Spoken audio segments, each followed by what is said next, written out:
Do you have upright character? I'm Christy Birchfield. We're looking at Daniel and we're starting a new chapter today.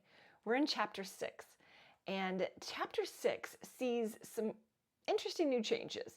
We have a new king. We saw the destruction of the previous king at the end of chapter 5, which if you missed that, there's a link in the description below that'll take you to the entire playlist, so make sure you check that out. But we have a new king, and honestly, it's even a new kingdom. So it's not the Babylonians anymore, it's the Medes and the Persians. And King Darius is king. This king has recognized Daniel's leadership. He's put Daniel in a position and an opportunity to be in charge of several areas, and God continues to bless Daniel, and the king continues to notice it.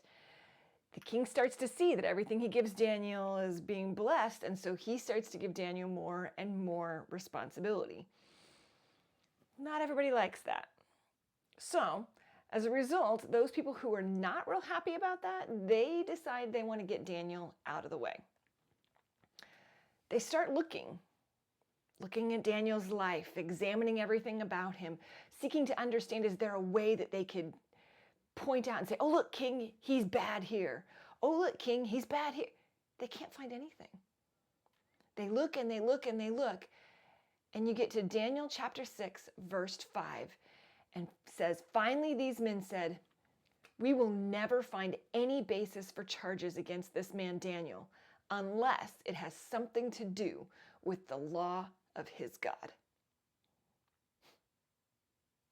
They can't find anything against Daniel unless it has to do with his relationship with God. That's the only thing they had left. When we think about our character, it needs to be the utmost, the highest quality so that we can represent Christ in every single way.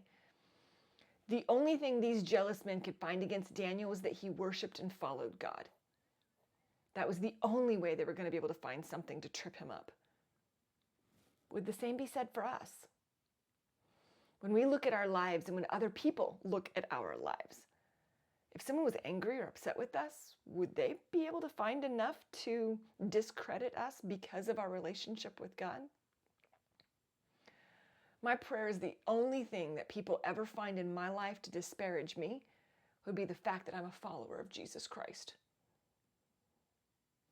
Is that your prayer today?